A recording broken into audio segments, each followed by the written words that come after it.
The Seattle City Council is responsible for establishing laws and determining the city operating budget. Currently, council members are paid a salary of about $100,000 per year, among the highest wage for this position in the country. Council members are responsible for outreach to all communities throughout Seattle. The council holds public forums addressing, among other things, Seattle's economy, public health and safety, affordable housing, accessible transportation, and should make decisions. Given that the city of Seattle is facing a $72 million budget shortfall, how will you ensure that the council's funding priorities will include responsibility for equitable services and opportunities for all people? We'll start with David Bloom. Thank you. Good evening, everyone. Thank you for being here. I am David Bloom, running for position 4 in the Seattle City Council. I come to this race with over 30 years of experience as a social justice advocate and community organizer.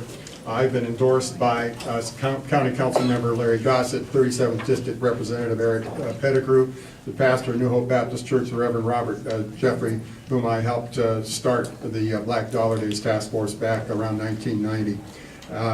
I also have been endorsed by the 37th District Democrats in all of the Democratic districts in the city. We can deal with the budget deficit by not spending money on big projects that we can't afford. We can certainly begin by not spending $200 million on building a jail. The other things that we can do is to stop the disproportionate expenditure of our valuable public funds in big downtown projects, like up to $1 billion of public subsidy for private development in South Lake Union. That includes $300 million that we are proposing to spend, the city is proposing to spend on a two-way Mercer without improving traffic. We can talk about, our city can talk about spending hundreds of millions of dollars, even billions of dollars on these big projects and sacrifice basic human services. $72 million. Good evening, I'm Sally Bagshaw. For the past 31 years, I have lived in this city, and I have worked as an attorney, as a mom, as somebody who has reached out to our community. I have been fighting for good public education, and what we can do in the city of Seattle is to make sure that we reach out to you. I want you to know that my history is of being in the neighborhood. I have, for example, been here in this building and took the first day of the apprenticeship program. I know about the 3 Ps and the W. I know what they teach, so that we are punctual, that we have a positive attitude, that we have persistence, and that we have a good work ethic. This is the kind of thing that I have done in our community, is I will be here with you. You can count on the fact that when you call me, I will be available. When you want me, I will be here with you in your community. This is an opportunity for us to have the dialogue, but also for you to know that I will be here with you to help solve the problems. These are not your problems. These are all of our problems in our city. Jobs and housing, minimum wage that we talk about.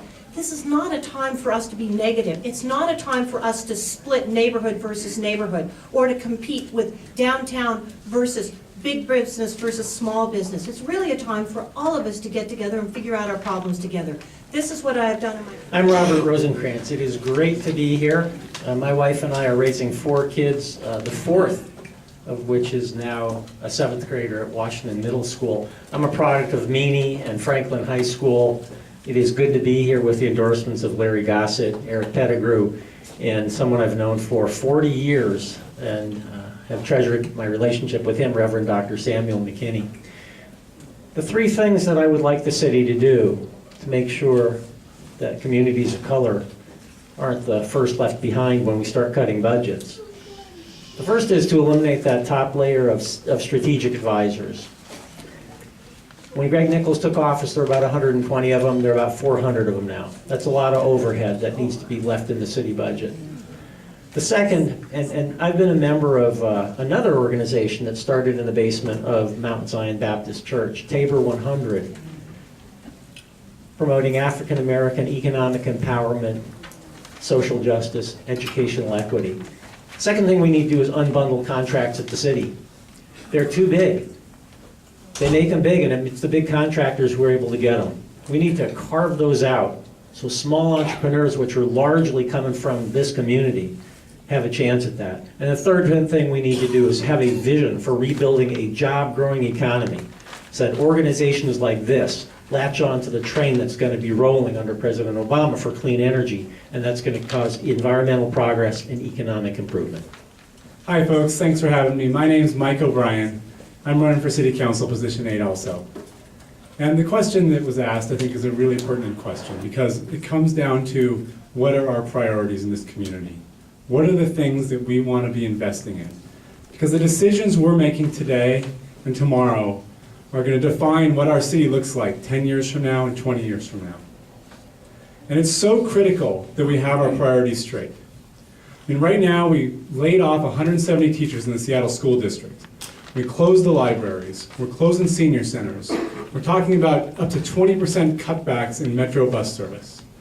We're making some really difficult decisions because we don't have enough money. And at the same time, our leaders have found $4.2 billion to build a tunnel under downtown Seattle with no on or off ramps downtown, and a tunnel that will never serve our transit needs. Now, it's clear to me that the people that wanted to build that tunnel and got it done, that was a priority for them. And I was impressed by the effort that they put into making that happen at a time when we didn't have any money. But I'll tell you, if I get elected to City Council, I will take the same energy that they showed for that tunnel, and I will put it towards things like keeping our parks open, keeping our libraries open, making sure human and social services are funded in our city. Because I think those are the investments that are going to make Seattle the greatest city we can be going forward. Thank you.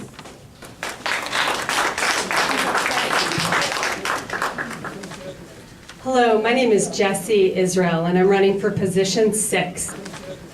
Hello, my name is Jessie Israel, and I'm running for position 6. And my 3 priorities running for Seattle City Council: first and foremost, public safety. Public safety is not just about having more police officers on the street so we can be preventive rather than reactive. It means investing in schools. It means working with schools and the nonprofit community and direct service providers in a collaborative way, something we haven't done in a very, very long time at the City of Seattle. I use a model called the Harlem Children's Zone. A guy by the name of Jeffrey Canada has a strategic approach where he targets the most at-risk kids in our community of dropping out and of having low reading levels, and making sure we're pushing those kids to push through school, because ultimately that's what's going to keep crime lower. Second priority for me, besides public safety, transportation and transit. It is fabulous that we have light rail now in our community. I love it, but it took us 40 years to build. We need a much more aggressive timeline for transit infrastructure, for buses, for bike lane, for sidewalks in our community.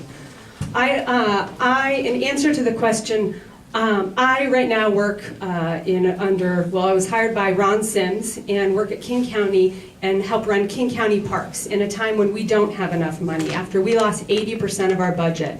Implementing his equity and social justice initiative, making sure that we are aligning our budget decisions along lines for equity and social justice, making sure we're building strong urban neighborhoods that meet our values. That is what I do every day, and that's what I look forward to doing for Licata, you. and thank you for having me here this evening. On the City Council, I am a proud, aggressive, progressive. And I make no bones about that. And for me, that means people come first, not projects. And therefore, I did not support going ahead with the trolley if it was going to take bus service away from Rainier Valley, as I told many people it would. And in fact, it did. So now we have people with routes 42 and 48 being truncated. I also stood up and said, stop impounding people's cars. You cannot just allow someone abandoned in the street while they take their car away. And I fought that for years, and we finally won. I also fought for civilian oversight of the police department. Fair, effective civilian oversight, even in the face of opposition. And we are winning that. We just won the lawsuit so that the files can be available to civilian oversight. Because of that track record, I have the support of Don Mason, James Bible of the NAACP, Bob Santos, Representatives Sharon Tomiko Santos, Eric Pettigrew, Senator Adam Klein.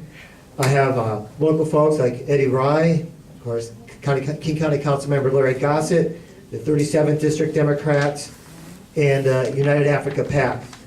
And I would like very much your support. Help me to keep on the city council, to keep the city council accountable to you. Thank you.